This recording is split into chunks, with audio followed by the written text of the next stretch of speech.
내적 치유에 대해서 좀 알아보겠습니다. 우리가 신앙에 있어서 너무 중요한 게 뭐냐면 내적 치유입니다. 왜 그러냐면 이 내적 치유가 중요한 그 이유는 뭐냐면 우리의 마음이 깨트려져 버리면 하나님의 마음이 우리 안에 올 수 없기 때문에 그렇습니다. 이러한 그 일들이 성경에서 보면 너무 많이 이루어졌거든요. 이스라엘 백성들이 마음의 상함으로 말미암아 하나님의 말씀을 모세를 따르지 않았다, 이런 말도 나오거든요. 마음이 상했다, 마음이 깨트려졌다, 이런 것을 통하여서 하나님에 나아갈 수 없단 말이에요. 하나님께 순종할 수 없다라는 거죠.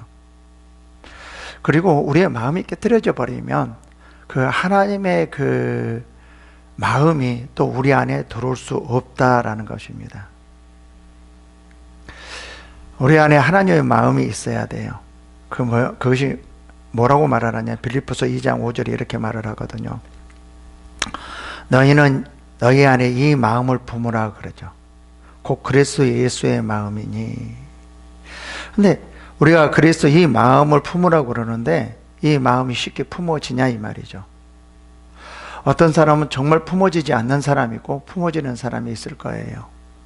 근데 왜 이렇게 다를까요? 영적인 것도 다르고 사탄이 방해하는 건 여러 가지가 이유가 있겠지만 우리의 마음이 깨트려졌기 때문에 그래요.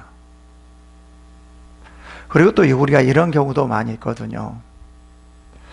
어떤 사람은 기도도 열심히 하고 말씀도 많이 보고 열심히 하는데 신앙이 성숙되지가 않아요. 왜 그럴까요? 마음이 상했기 때문에 그래요. 모든 하나님의 말씀은, 모든 하나님의 진리는 우리의 어디에 들어오게 만들어야 되냐면 머리 지식이 아니라 우리의 마음이에요. 마음으로 들어왔을 때 우리의 신앙이 변화되는 거죠. 그래서 이런 말 많이 하잖아요. 마음의 색이라, 마음의 색이라, 이런 말을 많이 하죠. 근데 마음에 새겨지지 않는 한은 절대 우리의 신앙은 변화될 수 없다. 절대로 지식에서 마음으로 내려올 수가 없다. 그래서 빌립보서 한번 다시 볼까요? 빌립보서 2장 5절부터 쭉 한번 볼까요? 너희 안에 이 마음을 품으라. 그리스도 예수의 마음이니 그는 근본 하나님의 본체시나 하나님과 동등됨을 취할 것으로 여기지 아니하시고 그래요. 그래서 이렇게 말을 하거든요. 너희 안에 이 마음을 품으라 라고 말하죠. 그리스도 예수의 마음이니. 그럼 예수님께서의 그 마음은 어떤 마음이죠? 그는 근본 하나님의 본체시나 하나님과 동등됨을 취할 것으로 여기지 아니하시고, 그러니까 하나님 예수님의 마음을 가졌을 때 자기는 하나님의 근본 하나님의 본체심에도 불구하고 하나님과 동등됨을 취할 것으로 여기지 아니하시고 라고 말을 해요. 이게 어디에서 나온 거죠? 예수 그리스도의 마음, 그리스도 예수님의 그 마음에서 나오는 거죠. 그러니까 예수 그리스도의 그 마음이 없다라고 하면 이렇게 나올 수가 없죠. 오히려 더 화를 내고 오히려 더 힘들어져. 그래서 뭐라고 했더냐, 7절에 볼까요? 오히려 자기를 비워 종의 형체를 가지사 사람들과 같이 되셨고 라고 말을 합니다. 그러니까 자기가 얼마든지 누릴 수 있고 얼마든지 뭐를 할 수 있음에도 불구하고 자기를 비웠대요. 그래서 종의 형체를 가지사 사람들과 같이 되었고 사람의 모양으로 나타나서 자기를 낮추시고 죽기까지 복종하셨으니 십자가에 주심이라. 그러니까 죽기까지 복종할 수 있는 것이 뭐죠? 예수님의 마음이죠. 그러니까 우리가 예수님의 그 마음이 우리 안에 들어왔을 때 뭐죠? 죽기까지 복종할 수 있는 거죠. 그것이 뭐였죠? 십자가에 죽으심이라.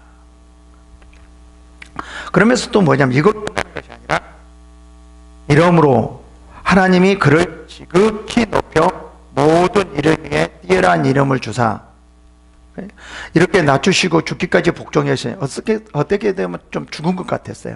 그러나 이것이 자기를 살리는 거였죠. 이게 예수님의 마음이라는 거죠. 내가 죽는 것 같지만 내가 죽었을 때 하나님 안에서는 살아나는 것. 그래서 뭐라고 하냐, 이러므로 하나님이 그를 지극히 높여, 내가 높이는 것이 아니라 하나님이 높여졌을 때 이게 진정한 높임이죠. 모든 이름에 뛰어남을 주사라고 말을 하거든요. 그러면서 뭐라고 말하냐면 하늘에 있는 자들과 땅 아래에 있는 자들과 땅 아래에 있는 자들로 모든 무릎을 예수 이름에 꿇게 하시고 모든 입으로 예수 그리스도를 주라 시인하여 아버지 하나님께 영광을 돌리게 하셨느니라. 이게 뭐가 이렇게 했다라는 거죠? 예수님의 마음이죠. 그냥 예수님의 마음이 뭐야? 예수 그리스도께서 낮추시고 이제 죽기까지 복종하셔서 십자가에 죽게 되어지고요. 이 죽으심으로 말미암아 뭐요? 자기가 뛰어난 이름을 주사 모든 것들이 그 예수 이름에 무릎을 꿇게 하셨다라는 거예요. 이 전체가 이렇게 할 수 있는 것이 뭐죠? 예수님의 마음이라는 거죠. 그러니까 예수님의 마음이 되어졌을 때 사랑할 수 있고 이해할 수 있고 용서할 수 있고 모든 것을 다 할 수 있는 거죠.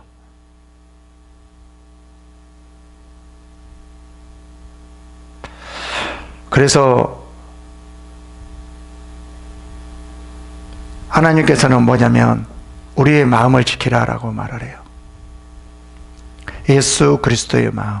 근데 우리의 마음이 깨어져 버리면 그 예수 그리스도의 그 마음이 온전히 우리들에게 머무를 수 없다라는 거죠. 그래서 빌립보서 4장 7절에도 이렇게 말해요. 그리하면 이 모든 지각에 뛰어난 하나님의 평강이 너희 예수 안에서 너희 마음과 생각을 지키시리라. 그러니까 뭐냐면은 하나님께서 뭐를 강조하죠? 마음과 생각을 지켜주는 거예요. 왜요? 이 마음과 생각을 우리 우리 안에서 상하지 않았을 때 그때 뭔가 이루어지기 때문에 그래요. 이게 이제 하나님 앞에 우리가 나아갈 수 없는 그런 이유가 되거든요. 그래서 그 잠언에서나 이런 여러 곳에서 보면 우리의 마음이 잘못되어진다라고 하면 절대로 우리가 하나님 앞에 올바로 나갈 수 없다라는 것들이 너무 많이 나옵니다.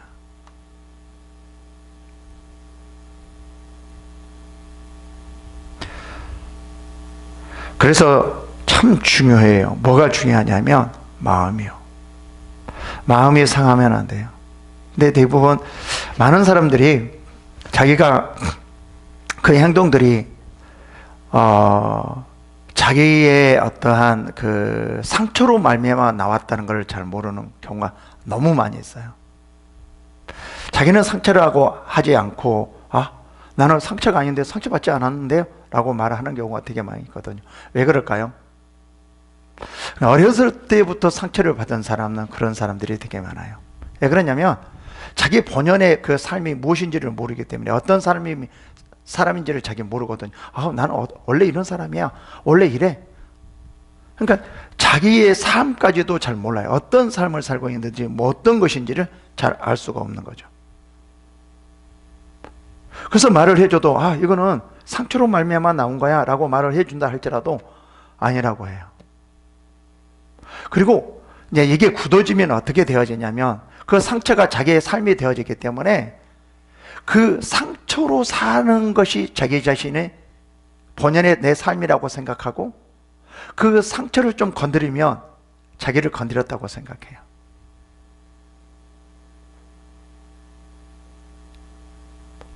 그리고 그 상처가 나중에는 어떻게 되냐면 그 상처의 삶이 자기의 삶으로 되어버리면 나중에는 어떻게 되어지냐면 그 삶이 자기 자신이 이게 내 삶이야.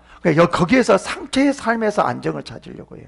그런데 그게 나중에는 어떻게 되냐면 사람과의 관계가 되어지지 않아요. 그래서 어떻게 되어지냐면 혼자 있으려고 하는 경우가 되게 많아지죠. 예, 요즘 많은 사람들이, 자녀들이 사람들과의 관계가 되어지지 않고 혼자 있으려고 하는 그런 경우가, 상처는 막 종류가 많은 건데 이제 그런 것도 하나에 포함되어 있다라는 거죠. 그래서 제가 많은 사람들을 이렇게 상처 치유를 하는 걸 하다 보면 자기 상처를 모르고 자기가 그것으로 말미암아 고통스럽고 힘들게 살고 있다는 그 자체도 모르고 그렇게 나아가는 경우가 상당히 많이 있더라고요.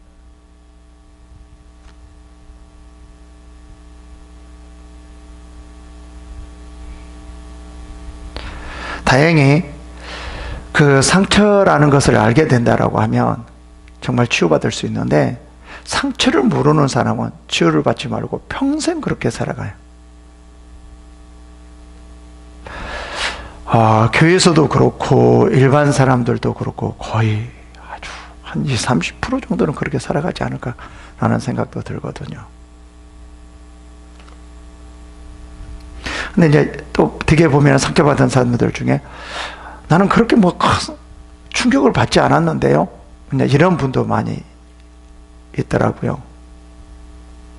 근데 충격을 받지 않고 받고 그것도 관계가 있겠지만 그 환경적이나 자기 어떤 성격적인 것이나 이런 여러 가지를 통해서 상처를 받는 경우도 너무 많이 있거든요. 그래서 우리가 한 번쯤은 좀 많이 생각해 봐야 되지 않을까라는 생각도 듭니다. 정말 우리는 많은 곳에서 상처를 많이 받게 되는데 여기에서 빨리 치유를 받는 게 정말 중요합니다.